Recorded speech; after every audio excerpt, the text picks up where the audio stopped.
Hello दोस्तों, मैं रामवीर आपके अपने यूट्यूब चैनल कैरियर पॉइंट्स में आपका स्वागत करता हूं।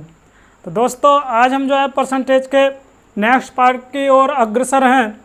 इसमें हमने जो है परसेंटेज में अपने जो है 3 पार्ट जो है कंप्लीट कर लिए हैं।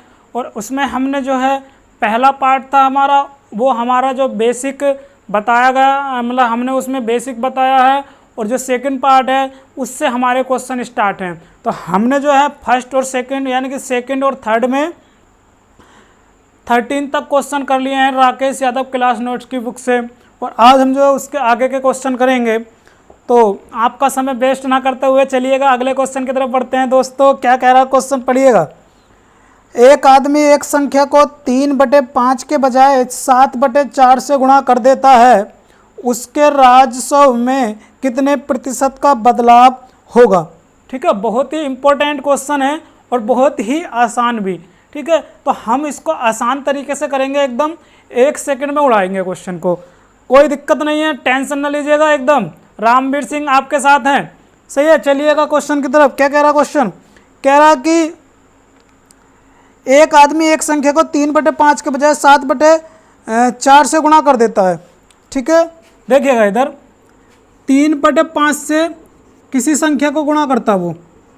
ठीक है, 3/5 से किसी संख्या को गुणा करता, लेकिन वो करता क्या है, 7/4 से गुणा करता है उसको। कितने से गुणा करता है, 7/4 से उस संख्या को। तो ये कह रहा कि जो भी बराबर आएगा उसके, ठीक है, तो उसमें कितने प्रतिशत का बदलाव होगा। तो देखिएगा वो संख्या जो होगी, वो संख्या हमें नहीं पता। तो एक तो तरीका होता है x मान लीजिए, तो x नहीं मानेंगे हम, x नहीं करेंगे। तो हम ये मान लेंगे कि वो जो संख्या होगी, ये जो बटे वाला है, ये बटे वाला 5 और 4 और 5, इसका एलसीएम होगी। ठीक है, क्योंकि हम ऐसी संख्या मानेंगे जो कि इससे भी कट जाए और इससे भी कट जाए। ठीक है, 5 से भी कट जाए और 4 से भी कट जाए। तो वो संख्या मैं मान लूँगा 4 और 5 का एलसीएम होगी। तो वो मैंने मान ली, वो संख्या कितनी है, 20 यूनिट। कितनी है, 20 यूनिट, 20 यूनिट। ठीक है, तो 4 और 5 का एलसीएम आ गया 20। ये 5 से कितना कट जाएगा, 5 चौक 20, और ये 4 से कितना कटेगा, 5 बार, 4 पंजे 20। अब ये देखिएगा नीचे कुछ नहीं बचा, ऊपर बचा 4 और 3, वो भी गुणा में। तो 4 तिया 12, ये आ गया 12 यूनिट, और ये 5 सत्ते 35 यूनिट। तो देखिएगा कितना बदलाव आया इसमें कितना बदलाव आया, 12 यूनिट था और 35 यूनिट का बदलाव आया। तो कितने, यानी कि 5 में से 2 गया, 3 बचे, और 3 में से 1 गया 2, तो 23 यूनिट का बदलाव आया।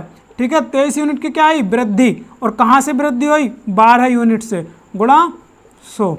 सही है, तो 12 से इसको काट लो, यानी कि 4 से काट लो, 4 तिया 12 है, और ये कितना कट जाएगा, 25 बार। कितनी बार कट जाएगा, ये 25 बार। 3 से ये कट जाएगा, नहीं कटेगा, तो ये कितना आ जाएगा, ये आ जाएगा 23 गुणा 25/3%। सही है, जो भी आएगा इसकी गुणा करके हम लिख देंगे। सही है, जो भी आएगा हम इसकी गुणा करके लिख देंगे। तो ये गुणा कर लीजिएगा, देखिएगा, तो गुणा कर लेता हूँ मैं, कोई दिक्कत नहीं है। ये आ गया 5 तिया 15। सही है, और 5 दूनी 10 और 3 दूनी 6, 10 और 6 16 और 1 17, हासिल लगा 1। सही है, 2 दूनी 4 और 1 5, 575/3। तो ये कटेगा आपका 3 एकम 3, और ये 3 एकम 3, 2 बचा 27 हो गया, 3 नम 27, फिर 3 एकम 3, कितना बचेगा, 2/3। तो ये आ जाएगा आपका 191 सही 2/3%। 191 सही 2/3%। तो वो जो संख्या आ जाएगी उसमें इतने का बदलाव आएगा, यानी कि उस संख्या में क्या हो जाएगा, उसके रिजल्ट में क्या होगा, उसके रिजल्ट में क्या होगा, वृद्धि होगा। अगर किसी संख्या को 3/5 की बजाय 7/4 से हम गुणा कर देंगे, तो उसके रिजल्ट में, यानी कि उसके परिणाम में कितने की वृद्धि होगी, 191 सही 2/3% की। ठीक है, तो चलिएगा अगले क्वेश्चन की तरफ बढ़ते हैं। अगला क्वेश्चन क्या कह रहा है, क्वेश्चन कह रहा है अगला कि एक छात्र ने एक संख्या को 5/3 के बजाय 3/5 से गुणा कर दिया, उसके उत्तर में गलती प्रतिशत ज्ञात करो, यानी कि कितने प्रतिशत की गलती हुई। देखिएगा इसी तरीके का क्वेश्चन है, कोई दिक्कत नहीं है, आराम से हम कर लेंगे। सही है, तो कोई संख्या है, उसको उसने क्या करना था, उस संख्या को उसने क्या करना था, 5/3 के बजाय, यानी कि 5/3 से गुणा करना था, लेकिन उसने कितने से गुणा कर दिया उस संख्या को कर दिया 3/5 से। तो ये इसके उत्तर में यानी कि उत्तर क्या आएगा, तो पहले तो हम वो संख्या मानेंगे, तो वो संख्या जो इसका ये है 3, ठीक है, बटे वाला, और ये बटे यानी कि 3 और 5 का एलसीएम ले लेंगे। वो संख्या हम मान लेंगे 3 और 5 का एलसीएम होगी, क्योंकि 3 और 5 से दोनों से कट जानी चाहिए, हम ऐसी संख्या मानेंगे, ठीक है। तो 3 और 5 का एलसीएम हो गया 15 यूनिट, 15 यूनिट, ठीक है, 15 यूनिट हो गया। 3 से कटा 5 बार, तो 5 पंजे कितना आ गया, ये 25 यूनिट, सही है। और ये 5 से कितनी बार कटेगा, 3 बार, तो ये हुआ 3 तिया 9 यूनिट। तो देखिएगा इसमें कितने का बदलाव आया, इसमें माइनस के 16 यूनिट की कमी आई। और कहाँ से कमी आई है, 25 से कमी आई है, और इंटू 100%, तो ये प्रतिशत चेंज आ जाएगा, ठीक है। देखो कमी कितने की आ गई, 16 की कमी आ गई। और जब 16 की कमी आ गई और हम परसेंटेज उसकी कमी निकालेंगे, तो हम जो है ये देखेंगे कहाँ से कमी हुई है, तो ये यहाँ से कमी हुई है, उसको हम नीचे रख देंगे और गुणा 100% से हम क्या कर देंगे, मल्टीप्लाई, तो वो क्या आ जाएगा, प्रतिशत कमी। तो ये हुआ तुम्हारा 25 चौका 100 और 16 चौका 64, तो ये 64, ये आया आपका 64% की कमी, सही है, 64% की कमी, क्योंकि ये माइनस में आएगा, तो माइनस जो है आपका कमी को दर्शाएगा, माइनस जो है आपका कमी को दर्शाएगा। तो 64% की कमी आ जाएगी ये। उम्मीद करता हूँ समझ में आया होगा। तो इसी तरीके से हम क्वेश्चन करेंगे। तो चलिएगा अगला क्वेश्चन आपकी स्क्रीन पे लगा। क्या कह रहा है अगला क्वेश्चन, कह रहा कि एक छात्र किसी संख्या को 4/3 के बजाय 3/4 से गुणा कर देता है, उत्तर में गलती प्रतिशत ज्ञात करें, सही है, उत्तर में गलती प्रतिशत ज्ञात करें। तो ये कह रहा है कि कोई छात्र था, उसको 4/3 की बजाय, जैसे मान लो कोई संख्या है, ये क्वेश्चन कौन सा नंबर है, क्वेश्चन नंबर 16। तो ये कह रहा कि कोई संख्या थी, उसको वो कितने से गुणा करना था, वो करना था उसको 4/3। तो 4/3 से ना करके वो कितने से गुणा कर गया उस संख्या को, वो कर गया 3/4 से। कितने से गुणा कर गया, 3/4 से, सही है। तो वो संख्या 3 और 4 का एलसीएम मान लेंगे हम। तो 3 और 4 का एलसीएम कितना हुआ, 12, सही है, और यहाँ भी 12, तो ये हुआ 3 चौक 12, तो ये आ गया आपका 4 चौक 16, और ये कितना आ गया आपका, 4 से कटेगा ये 4 तिया 12, 3 तिया 9, ठीक है। तो ये 16 यूनिट और ये 9 यूनिट। तो इसमें कितने की कमी आ गई, इसमें कमी आ गई आपकी 7 की कमी। हमें निकालनी है कमी प्रतिशत। तो कहाँ से कमी हुई है, 16 से कमी हुई है, और गुणा 100% ये मल्टीप्लाई करा देंगे।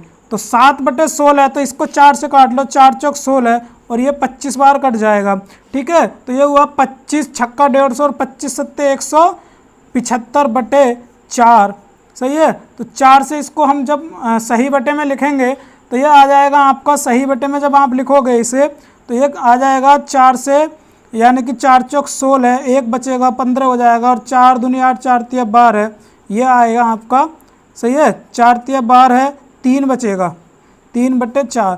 तो यह आपका ये कमी आ गई 43 सही 3/4, 43 सही 3/4% की क्या आ गई, कमी आ गई, सही है। अगला क्वेश्चन नए टाइप का क्वेश्चन है।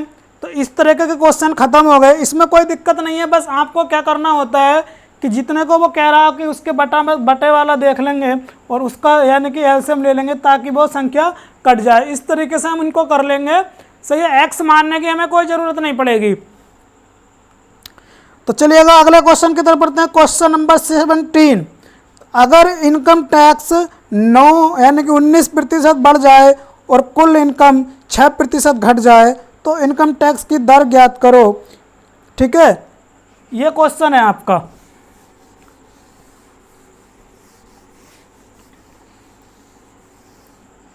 क्या कह रहा कि अगर इनकम टैक्स 19% बढ़ जाए और कुल इनकम 6% घट जाए, तो इनकम टैक्स की दर ज्ञात करें।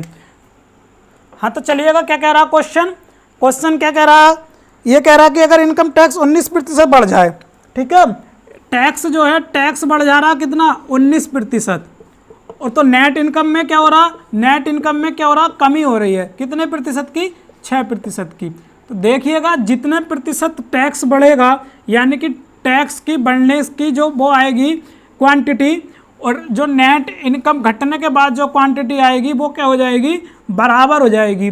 क्यों बराबर हो जाएगी, अभी मैं आपको प्रूफ करके दिखाऊंगा। देखिएगा इधर, जैसे हमारे पास इनकम, मान लो इनकम जो है 10 रुपये है, ठीक है, इनकम 10 रुपये है, उस पर क्या लग रहा है, 10% का क्या लग रहा, टैक्स लग रहा, ठीक है। इधर देखिएगा, इनकम मान लो अगर हमने मान ली 100 मान ली, ऐसे मान लो कि इनकम मैंने मान ली 100 मान लो, या इनकम मैंने मान ली 20 मान ली, ठीक है। तो उस पर 10 का क्या लग रहा है, टैक्स लग रहा है, 10 का टैक्स लग रहा है। तो नेट इनकम आपकी कितनी हो गई साहब, नेट इनकम हो गई 10 में से, यानी कि 20 में से 10 घटाओगे तो कितना आ गया, 10। यानी कि अगर इनकम मेरे पास 20 है और टैक्स उस पर 10 रुपये का लग रहा है तो नेट इनकम मिलेगी मुझे 10, ठीक है।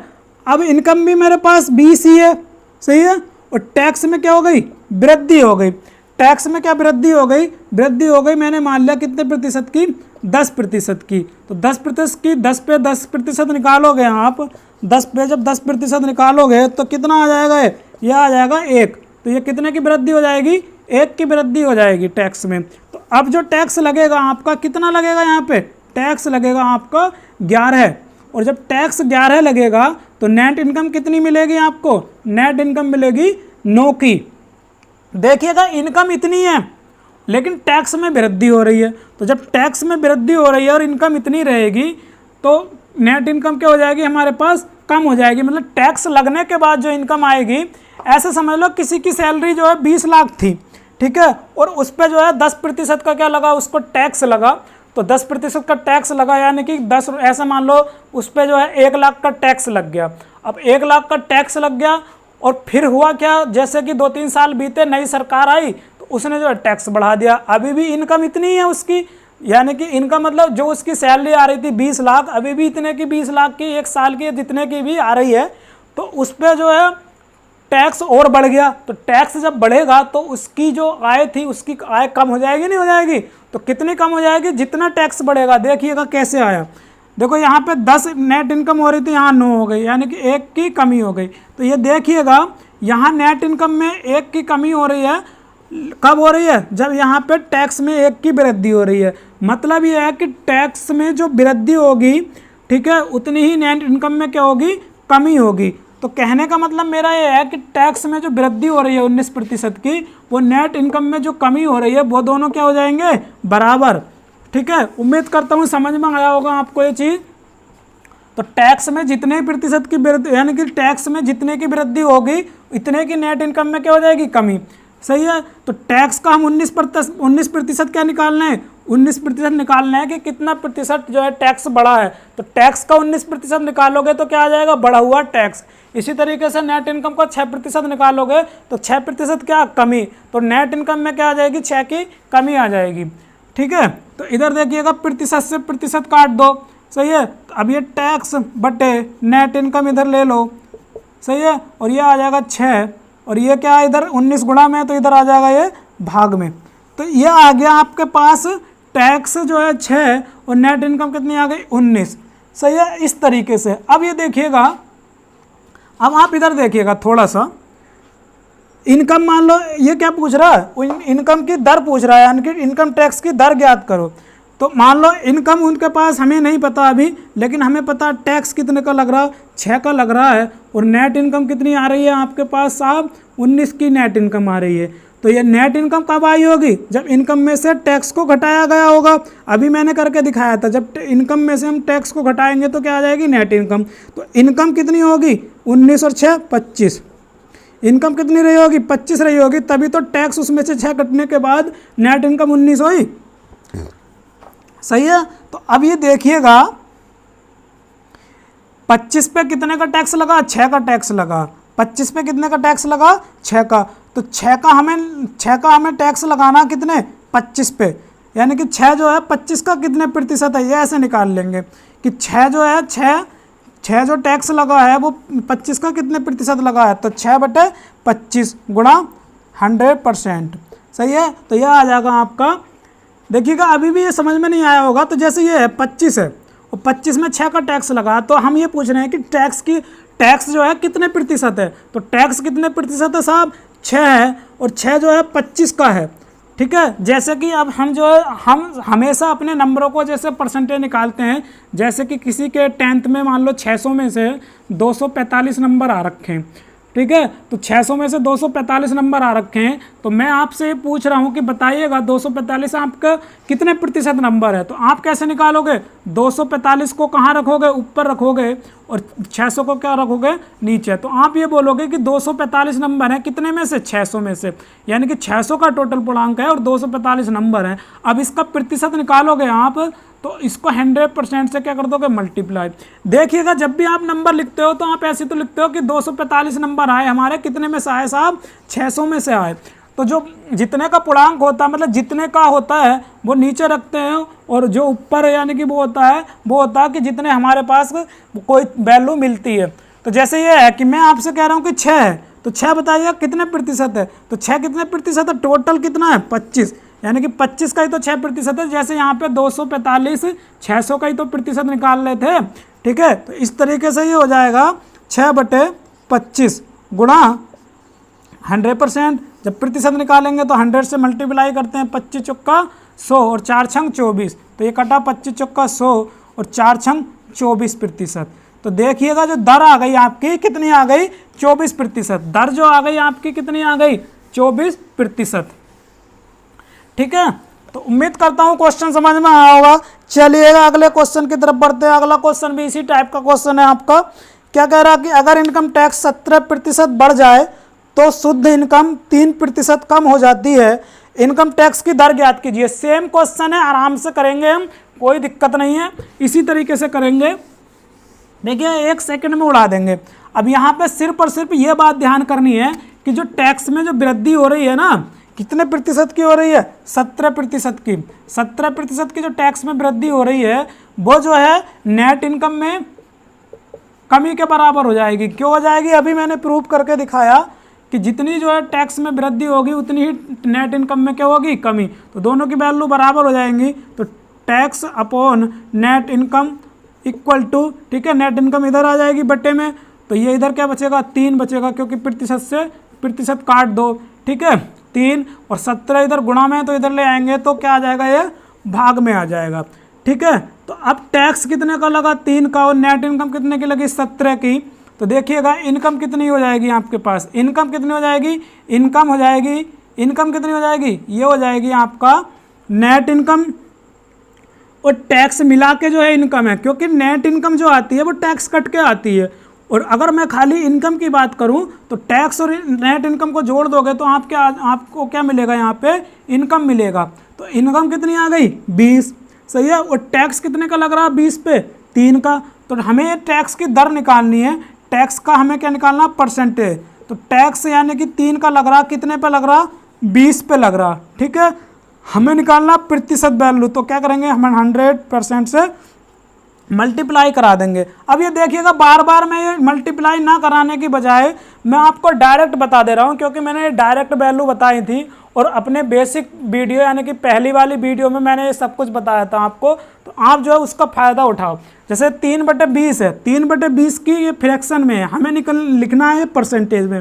3/20 को हमें कहाँ लिखना है, परसेंटेज में लिखना है 3/20 को। तो क्या करोगे आप ये देखोगे कि 1/20 की जो परसेंटेज वैल्यू होती है वो कितनी होती है, 5%, ठीक है। अब ये 1/20 ना होकर कितना, 3/20, यानी कि 1 का कितना गुना है, 3 गुना है। तो ये भी 3 गुना कर दो, 3 पंजे 15, तो ये आ गया सीधा 15%। तो टैक्स में कितने प्रतिशत की वृद्धि हो रही है, यानी कि टैक्स की जो दर है कितने प्रतिशत है, वो है 15%।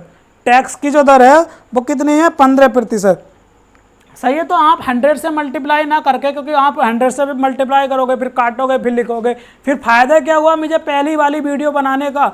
अपनी जो बेसिक वीडियो मैंने बना रखी है थ्योरी बेस, ठीक है, कि परसेंटेज से फ्रैक्शन में कैसे चेंज करते हैं, फ्रैक्शन से परसेंटेज में कैसे चेंज करते हैं, उसमें बताया था मैंने कि डायरेक्ट वैल्यू भी हम कुछ ले लेंगे। सही है, इस तरीके से आप जो है इस चीज़ का फायदा उठाइएगा। चलिएगा अगले क्वेश्चन की तरफ बढ़ते हैं। क्या कह रहा है अगला क्वेश्चन, कह रहा कि एक ट्रेन में उतने डिब्बे हैं जितने कि एक डिब्बे में सीट है। एक डिब्बा 25 यात्रियों से भरा हुआ है और अपनी क्षमता का 71.3% भरा हुआ है। ज्ञात करो कि ट्रेन कितने यात्रियों को ले जाएगी अगर 20% सीटें हमेशा खाली रहती हैं। ठीक है, तो क्या कह रहा है क्वेश्चन, थोड़ा सा इधर देखिएगा, मैं बता दूं आपको। वो ये कह रहा है कि जो ट्रेन है, पूरी ट्रेन, उस ट्रेन में इतने डिब्बे हैं जितने कि एक डिब्बे में सीट। तो अगर हमें एक डिब्बे में सीट का पता लग जाए तो हम ट्रेन में डिब्बों की संख्या बता सकते हैं। क्यों? क्योंकि वो ये कह रहा है कि जितने की ट्रेन में डिब्बे हैं उतने ही ट्रेन में एक डिब्बे में सीट है। ठीक है, यानी कि जितने ट्रेन में, पूरी ट्रेन में जितने डिब्बे हैं उतने ही जो है एक ट्रेन में सीट है। तो पहले हम अगर एक ट्रेन के डिब्बे की सीट पता लगा पाएँ तो हम ये बता देंगे कि उसमें इतने ही क्या हो जाएंगे, डिब्बे हो जाएंगे। तो पहले एक ट्रेन में एक डिब्बे में सीट अगर हम बता पाएँ तो ये देखिएगा, यहाँ से हम पता कर सकते हैं। कैसे पता कर सकते हैं? कह रहा कि एक डिब्बा 25 यात्रियों से भरा हुआ है और अपनी क्षमता का 71.3% भरा हुआ है। तो एक डिब्बे की बात कर रहा कि एक डिब्बे में कितने यात्री आ रहे हैं, 25 यात्री आ रहे हैं। लेकिन ये पूरे नहीं आ रहे, ये पूरे डिब्बे में नहीं आ रहे, ये आ रहे हैं 71.3% भरे हुए होने की वजह से। मतलब 25 जो आदमी आ रहे हैं वो सिर्फ और सिर्फ 71.3% क्षमता में यानी कि डिब्बे की आ रहे हैं। इसका मतलब क्या है? इसका मतलब ये है कि 71.3% की फ्रैक्शन क्या होती है? ये होती है आपकी 5/7। कितनी होती है? 5/7। इसका मतलब उसमें जो है टोटल डिब्बे कितने हैं? 7, लेकिन ये 71.3% डिब्बे हैं, मतलब 71.3% सीटें हैं। सही है, 71.3% सीटें हैं किसमें? एक डिब्बे में। और कितनी हैं वो? 25।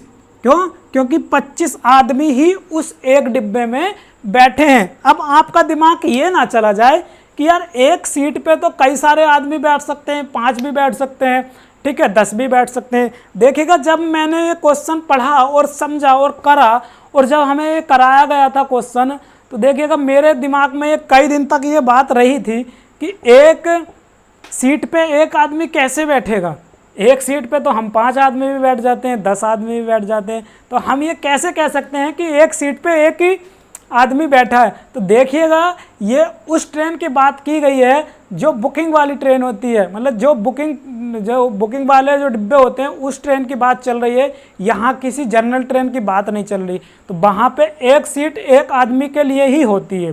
ठीक है, अगर 25 सीटें हैं तो 25 ही आदमी उसमें चढ़ेंगे, और अगर उसमें 35 सीटें हैं तो 35 ही आदमी उसमें चढ़ेंगे। तो इस तरीके से ये दे रखा ना कि ये 5/7 का क्या आया है?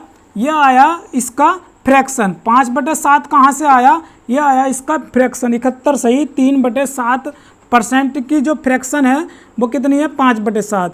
तो ये जो 25 है ना, 25 आदमी वो इस क्षमता पे बैठे हैं, इस क्षमता पे बैठे हैं, मतलब 71.3/7 कितना है? 5 है। अगर कोई ओरिजिनल वैल्यू 7 होगी तो उसका 71.3/7 कितना है? 5।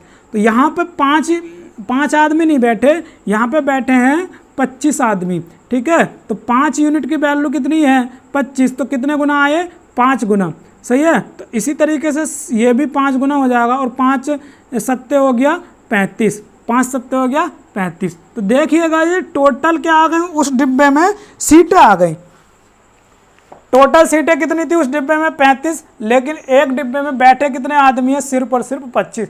बाकी क्या होता? खाली रह जाता। क्वेश्चन कह रहा, हम अपनी मर्जी से नहीं कह रहे भाई, हम अपनी मर्जी से तो 35 की 35 भर देंगे, लेकिन क्वेश्चन के अकॉर्डिंग वो ये कह रहा है कि उसमें जो है 35 नहीं बैठे। देखिए, इस क्वेश्चन को बार बार इसलिए समझा रहा हूँ क्योंकि ये क्वेश्चन जो है दिमाग में बार बार ये आता कि यार ये कैसे कर दिया, और ये जो है मतलब इसमें एक सीट पे एक आदमी कैसे बैठ सकता, कई सारे बैठ सकते। तो सबसे पहली बात तो ये जो है जनरल डिब्बा नहीं है, और ये जो है जनरल ट्रेन भी नहीं है। ठीक है, ये ट्रेन जो है मतलब बुकिंग वाली ट्रेन है, उसकी बात चल रही है। ठीक है, तो उसमें ये बता रहा था कि एक डिब्बे में 25 व्यक्ति बैठ गए, लेकिन वो पूरी नहीं भरी है। अभी कितनी भरी है? 71.3% भरी है, जिसकी फ्रैक्शन कितनी हो जाएगी? 5/7। इसका मतलब ये है कि अगर कोई 7 ओरिजिनल वैल्यू है तो उसमें 5 भरे हैं और 5 की वैल्यू यहाँ पे कितनी दे रखी है 25, तो 7 की वैल्यू कितनी हो जाएगी 35। ठीक है, तो यहाँ पे एक डिब्बे में हमें सीटों का पता लग गया। एक डिब्बे में कितनी सीटें हो गई 35 सीटें हो गई। तो एक डिब्बे में कितनी सीटें हो गई 35 सीटें हो गई। तो जब एक डिब्बे में 35 सीटें हो गई तो टोटल डिब्बे कितने आ जाएंगे, टोटल डिब्बे, ठीक है, टोटल बॉक्स यानी कि टोटल डिब्बे जो आ जाएंगे आपके पास वो कितने आ जाएंगे, वो आ जाएंगे 35, क्योंकि जब वो कह रहा है कि एक डिब्बे में जितनी सीट है उतनी टोटल डिब्बे हैं, तो 35 टोटल डिब्बे हैं तो टोटल सीट्स कितनी हो जाएंगी, टोटल सीट्स हो जाएंगी भाई। एक डिब्बे में कितनी सीट्स हैं 35, तो 35 डिब्बों में कितनी हो जाएंगी, गुणा कर देंगे। ठीक है, तो ये आ जाएगा आपका 5 पंजे 25 और 3 चौक 12, ठीक है, 1225 आ जाएगा। तो टोटल सीट आ गई 1225। तो ये क्या पूछना चाह रहा क्वेश्चन में, कह रहा कि ज्ञात करो कि ट्रेन है कितनी यात्रियों को ले जाएगी अगर 20% सीटें हमेशा खाली रहती हैं। तो टोटल सीट्स हैं इतनी, ठीक है, लेकिन वो टोटल सीट्स पे आदमियों को नहीं लेकर जा रही, क्या कर रही है वो 20% खाली छोड़ रही है। तो 20% खाली छोड़ रही है तो कितनों के ले जाएगी वो, देखिए 20% खाली छोड़ रही है तो 20% की फ्रैक्शन कितनी आ गई, 20% की फ्रैक्शन आ गई साहब आपकी 1/5। इसका मतलब ये है कि 5 अगर सीट हैं तो उसमें से 1 खाली रह जाएगी, तो बचेंगे कितनी, बचेंगी 4/5।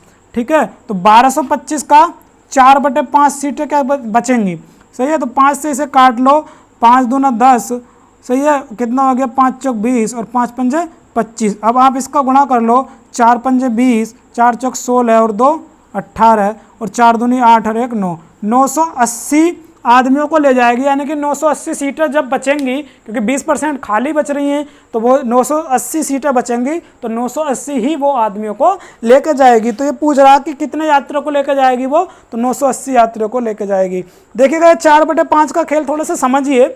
जैसे यहाँ पे 20% की फ्रैक्शन कितनी हो रही है 1/5, तो इसका मतलब ये है कि इसमें से एक जो है खाली रह जा रही है, 5 में से 1 खाली रह जा रही है, तो बचेंगे कितने, बचेंगे 4 बचेंगे। कितने में से बचेंगे 5 में से, ठीक है। तो इसका मतलब ये हो गया कि ये था ना 1/5, तो यहाँ से 1 जब खाली हो जा रही है तो कितने बचेंगे 4 बचेंगे। कहाँ से बचेंगे 5 से, तो 4/5 बचेंगे। तो टोटल कितनी थी, इतनी थी, टोटल में 4/5 बचेंगे, तो ये आ जाएगा आपका 980, सही है। और किसी के दिमाग में अगर ये काम नहीं कर रहा तो देखिएगा, वैसे तो ये करना चाहिए क्योंकि परसेंटेज हम पढ़ रहे हैं, और वैसे ही मैं जो है पहली वाली वीडियो से अपना ये सारी चीज़ें बता रहा हूँ और नहीं भी समझ में आ रहा तो देखिएगा, कोई दिक्कत नहीं है। 1225 है, तो 1225 है, तो वो कह रहा कि 20% खाली रह रही हैं, तो भर कितनी रही हैं 80%। भाई 20% खाली रह रही हैं तो कितनी भर रही हैं वो 80%। तो 80% पे ही तो हमें आदमियों की संख्या निकालनी है, मतलब ये निकालना है कि कितने को लेकर जाएगी वो, तो 80% आदमियों को लेकर जाएगी वो। टोटल सीटें जो है, टोटल सीटों पे नहीं, सिर्फ और सिर्फ 80% सीटों पे बैठेंगे लोग। तो 20 चौक 80 और 20 पंजे 100, क्या आया देखिएगा 4/5 ही तो आया है, ठीक है। तो आप या तो ऐसे समझ लो या ऐसे समझ लो कि 20% की जो फ्रैक्शन है कितनी है 1/5, तो 1 कमी हो रही है यहाँ पे, तो कितनी बचेंगी 4/5, कितने बचेंगी वो 4/5। इस तरीके से आप कर सकते हो, कोई दिक्कत नहीं है, जैसे भी आपको अच्छा लग रहा है उस तरीके से करिएगा। मेन बात होती है हमको क्वेश्चन निकालने की, कंसेप्ट क्वेश्चन का हम समझे कि नहीं समझे। तो उम्मीद करता हूँ क्वेश्चन का कंसेप्ट आप समझ पाए होंगे। इस क्वेश्चन में काफ़ी टाइम भी लगा है, सही है, टाइम इसलिए लगा क्योंकि क्वेश्चन समझाने का था, बड़ा क्वेश्चन था, ठीक है। अगर इतना ना समझाता तो आपको शायद समझ ना आ पाता है, और शायद अभी भी कुछ बच्चे तो ऐसे होंगे कि अभी भी नहीं समझ में आ रहा होगा। अगर नहीं आ रहा होगा तो देखिएगा आप मुझे जो है कॉल कर सकते हैं, कॉन्टैक्ट नंबर मैंने दोनों लिखे हैं, और कॉल नहीं कर सकते हैं तो आप कमेंट करके बताइएगा कि सर समझ में नहीं आया, हमें बता दीजिएगा, तो मैं आपको कॉन्टैक्ट पे बता सकता हूँ क्वेश्चन किस तरीके से, वीडियो कॉल करके भी बता सकता हूँ। आप जिस तरीके से, या आप वीडियो बनवाना चाहते हैं तो भी फिर से वीडियो बना दूंगा उस क्वेश्चन के लिए, ठीक है। लेकिन आप बताना जरूर, शर्माना नहीं बिल्कुल भी। अगर आप कमेंट लिख के शर्माना चाह रहे हैं तो इसलिए मैंने कॉन्टैक्ट नंबर लिखा, आप जो है चुपके से मुझसे पूछ सकते हैं कि सर समझ में नहीं आया दोबारा बता दीजिए, तो मैं दोबारा बता दूंगा आपको, कोई दिक्कत नहीं है, डरने की कोई बात नहीं है, क्योंकि करियर पॉइंट्स आपके साथ है, हमेशा साथ है, बिल्कुल नहीं डरना है। हम जो है एकदम क्रैक करके छोड़ेंगे। मैथ का भूत एकदम भगाना है मुझे, जो आपके दिमाग पे मैथ का भूत चढ़ा रहता है ना एकदम से, वो एकदम ख़त्म करना है उसको। आज के बाद अगर तुम मुझसे एक दो बार अगर पढ़ लिए ना, पहली बार तो एक बार में ही आपका कल्याण हो जाएगा, नहीं आया हुआ ना तो आप ये 2 बार वीडियो देखिएगा, 3 बार देखिएगा, 4 बार देखिएगा, समझ में आ जाएगा। और उसके बाद भी समझ में नहीं आया ना तो मैं बैठा हूँ यहाँ पे, आप मुझे कॉन्टैक्ट पे कॉल कर सकते हैं कि सर समझ में नहीं आया, बताइएगा दोबारा क्वेश्चन, मैं आपको बताऊंगा, कोई दिक्कत नहीं है, कोई परेशानी नहीं है, हमेशा आपकी सेवा में तत्पर हूँ। सही है, तो चलिएगा आज के लिए इतना ही रखते हैं, बाकी मिलते हैं अपने नेक्स्ट वीडियो में। और उससे पहले अगर वीडियो का सेशन अच्छा लगा हो, ठीक है, देखिएगा, मैं आपको थोड़ा सा एक बात और बता दूं, मेरे बोलने में क्योंकि मैं जल्दी बोलता हूं थोड़ा सा, तो इसलिए कहीं कहीं मेरी आवाज़ जो है रुक जाती है, तो आप ये ना समझिएगा कि सर को कुछ नहीं आता है, ठीक है। आप मुझसे सामने से मिलिए तब बताएंगे हम हमें क्या आता है क्या नहीं आता। तो किसी का बोलने में बीच बीच में रुक जाना उसका मतलब ये नहीं होता कि सर को ज्ञान नहीं है पूरा, ठीक है। वो अपनी अपनी बोलने की भाषाएं होती हैं और स्पीड उस हिसाब से होता है, सबका अपना अपना होता है। मतलब ये नहीं है कि कंसेप्ट नहीं आ रहा किसी को, ठीक है, क्योंकि बच्चे ऐसा बहुत समझते हैं, मुझे सब पता है, हंसिएगा मत। सही है, चलिएगा आज के लिए इतने रखते हैं। और वीडियो का सेशन अच्छा लगा हो तो कृपया लाइक करें, शेयर करें वीडियो को। और अगर कोई चैनल पे नया आया और चैनल को अब तक सब्सक्राइब नहीं किया हमारे, तो हमारे चैनल को सब्सक्राइब कर लीजिएगा। चलिएगा, मिलते हैं अपने वीडियो में, अगले वीडियो में। आज के लिए इतना ही, धन्यवाद दोस्तों।